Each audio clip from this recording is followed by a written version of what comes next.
퀵광대 수술은 말 그대로 퀵광대, 그물가게에서 살짝 부러뜨려서 이동을 시켜준다든지 조금 불안전한 면이 있을 수가 있어요. 그래도 퀵광대 같은 경우는 이런 부작용이 적다라는 거고. 안녕하십니까, BT성형외과 원장 이호빈입니다. 오늘은 윤곽수술 중에 하나죠. 광대 축소술 중에서 예전에 많이 시행했던 퀵광대 수술에 대해서 간단하게 말씀을 드리겠습니다.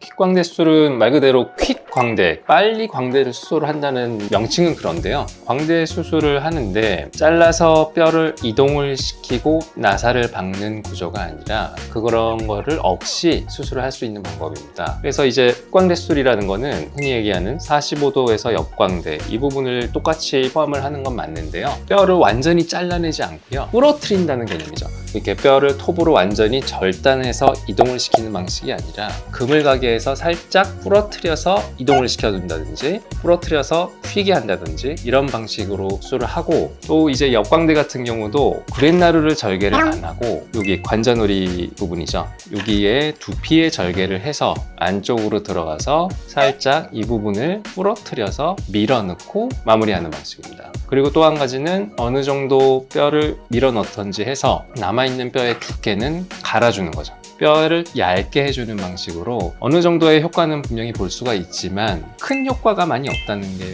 단점이라고 그럴 수 있죠. 무슨 말이냐면 뼈가 상당히 넓고 어느 정도 뼈의 넓이를 줄여주면서 많이 집어내야 되는 경우, 또는 이제 뼈의 모양 자체가 엄청나게 광대가 돌출이 되어 있는 부분에 효과를 크게 볼 수가 없다, 뭐 이 정도라고 볼 수가 있습니다. 뼈를 이동한다는 개념에서는 비슷한데 그 이동의 정도라든지 이동을 했을 때의 고정이라든지 실제로 눈으로 봐가면서 잘라주는 게 아니기 때문에 조금 불안전한 면이 있을 수가 있어요. 원하지 않은 방식으로 이제 뼈가 부러진다든지 아니면 뼈가 좌우가 대칭이 안 되게 부러진다든지 이런 식으로 조금 감으로 좀 의존하는 수술이 됩니다. 그거를 정확하게 시행할 수는 없는 방식이기 때문에 어느 정도 한계치는 있다고 보시면 될 것 같습니다.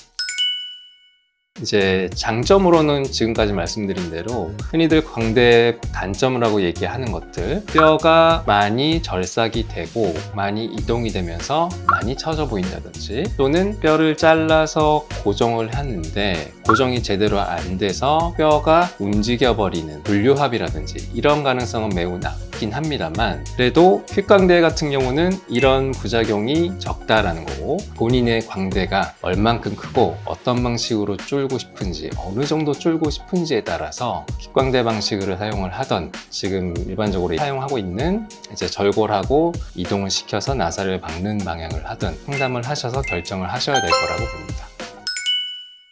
네, 오늘은 퀵광대 수술에 대해서 간단하게 말씀을 드렸습니다. 또한 이제 퀵광대 수술이 좋다 나쁘다의 개념이 아니라 어떤 뼈에 대해서 수술을 할 수 있는지, 본인의 뼈 자체가 퀵광대로 인해서 효과를 볼 수 있는지 없는지 환자분들이 판단하기는 어렵기 때문에 반드시 상담을 통해서 CT를 촬영하고 결정을 하시는 게 좋은 방식이라고 생각합니다. 이상 BT성형외과 원장 이호빈이었습니다. 감사합니다.